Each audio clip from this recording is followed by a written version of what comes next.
What's going on, guys? This is Rob, and you guys have questions and I have answers. So before we get into that, one thing I want to say that I think really needs to be said is your all support here has been unbelievable, given the family things that I have going on. In this video, I don't want to focus too much on that. I think that I like to keep, I like you guys to know what's going on in my life, but I want to make sure that this channel doesn't go to like a darker place, where all I do is go on about my family issues and so on. I don't want you guys to see all that stuff. I'd rather just keep this as a comic book review channel. So in the interest of that, what I'm going to do in this video is I'm going to answer a lot of the questions you guys have. Not necessarily like a big deep Q&A or anything, but you guys have asked a few things. You guys have a few concerns that you guys are wondering about in terms of what's going on. And somebody just followed me on Twitter, Carl Jansen. Awesome.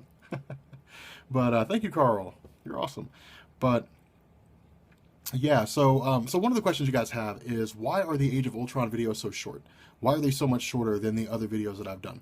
The reason why is because what you guys are going to find as you guys, watch these reviews and you guys go out and buy comics and stuff like that, is you're going to learn that Marvel has become more organized and more concise and condensed in terms of their Marvel like crossover big story events. It used to be, back in like the 90s with the Age of Ultron, one of the things that people will tell you, comic book fans will tell you, is there's no real organized method for reading Age of Ultron or Age of Apocalypse. It's just kind of like, hey guys, here's all the comics for Age of Apocalypse. Like, read them and try to sort them out if you can, but that's pretty much it. It's not like it is now, with Age of Ultron, where you have Age of Ultron Part 1, or even with Civil War, where you have Civil War Part 1, and then you have a whole bunch of tie-ins, and then you have Civil War Part 2, and you have a whole bunch of tie-ins. And you can go back and you can read, like, Civil War, the Daily Bugle, and it'll give you, like, all the comics that you need to read in order to keep everything in check. It wasn't like that back in the 90s. And so what you'd find is that with a lot of the stories, Marvel would just cram a whole bunch of stuff in there. And that's how it was with like Infinity Gauntlet, for example. Like, when we were doing our review of the Infinity Gauntlet, you guys noticed that the videos were 20 minutes, 30 minutes. And the reason why is because what Marvel did is they took a whole bunch of information and they packed it into the comics. But what would happen with Infinity Gauntlet in one comic in this day and age, if it was released, would happen over 2 or 3 comics, just because people's attention spans are shorter. People like getting information quick and fast, and it can also allow Marvel to create more dialogue, give the writers a chance to be a little more I guess free in terms of what it is that they do, and so on and so forth. But the fact is that now, when Marvel does stories, when they do all new X-Men, when they do Axis, when they do the original Sin event, and all that kind of good stuff, Age of Ultron, the stories are more condensed, so they're more compact. And so because of that, when we do our reviews, they're just as condensed and compact. The other thing that you guys want to know is what happened to Civil War Part 6. All right, so the video had to be taken down. I intended to edit it and re-upload it, but then I screwed it up. So Civil War Part 6 doesn't exist anymore. I'm sorry, guys. You didn't really miss a whole lot in Civil War Part 6. You had Captain America's forces who were more or less like, let's get together, let's go do this, let's go fight Iron Man. You had like, the Punisher. I think they killed some bad guys or whatever. But for the most part, all it was like this story build up where they arrived at Rikers Island and then into the negative zone. And then it was like, the confrontation between Iron Man and Captain America's forces in Civil War Part 7. So it wasn't like a major thing. You didn't miss a whole bunch of stuff. So you guys are fine for the most part.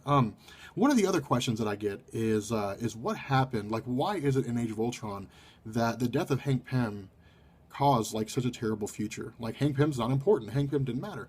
Okay, we'll get to this in in Age of Ultron Part 8 tomorrow, but I'll tell you guys right now for the sake of argument, what happened, the way that Tony Stark explains it to Wolverine, is that because Hank Pym was killed, presumably they thought he was killed by Skrulls, that the Avengers broke up shortly after. And because the Avengers broke up, when the Kree-Skrull War took place in the normal mainstream Marvel continuity, the Kree-Skrull War didn't actually come to the planet Earth. Instead, the Avengers were able to hold it off, and that's how they were able to eventually get Captain Marvel and so on and so forth. But the fact remains that in this alternate reality, when Hank Pym was dead, the Avengers had broken up, and because they'd broken up, the Kree-Skrull War actually came to the planet Earth. But we'll actually learn other stuff later on. Like, we'll learn, to a degree, we won't really go too much in depth about her, but we'll talk about, like, Morgana Le Fay.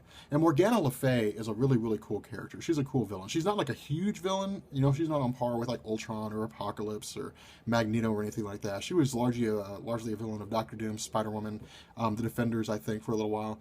but she's not a huge, huge villain. But in the Age of Ultron, her role is much bigger than it ever was in the mainstream Marvel universe. So, that's it. That's really, what was going on with Hank Pym. That's why his death was so significant, because it led to the death of the end of the Avengers. So, anyway, that's pretty much it for this video. If you guys have other questions, let me know, and post them in the comments section, and I'll do a Q&A or something like that, and try to see if I can get those questions answered for you, because I know you guys will have a lot of other questions about stuff in Marvel Comics in general, besides this, besides Age of Ultron and Hank Pym and Civil War Part 6 and so on and so forth. But for those of you guys who are interested, and here's the deal, we'll go ahead and talk about this now, since I've got this thing going. There's some stuff that I know you guys want to know. All right, for example, like Thor Ragnarok. All right, that movie's coming out. Ragnarok was not like a one-time villain in Thor. Ragnarok is an amalgamation. He's a representation of something in Thor. Now, we'll get into that when we talk about Thor, but he's like Onslaught for Thor, more or less. When it comes to like a lot of the other movies that are coming out, Captain Marvel, of course, I think that's going to be about Carol Danvers. If you guys have noticed, and I don't think any of you have, if you guys have noticed in the Marvel Cinematic Universe, we've seen Carol Danvers. I just don't know if you guys spotted her or not. I'm curious to see if any of you guys have. Post a comment, let me know where you saw her at. There's some other stuff too. I'm really excited about Black Panther. That'll be a really cool movie, I think. It's really cool to see his character finally getting some notoriety and getting some screen time. Doctor Strange, as far as I understand, Marvel's still up in the air about who they're going to actually cast for the role. I think the rumor is Benedict Cumberbatch, but I don't know if that's actually true or not. But yeah, so either way, the Marvel Cinematic Universe is cranking up really, really good, and the stuff they're doing is really, really cool. So I'm really excited to see what happens. But anyway, yeah, I'll catch you guys later. Peace.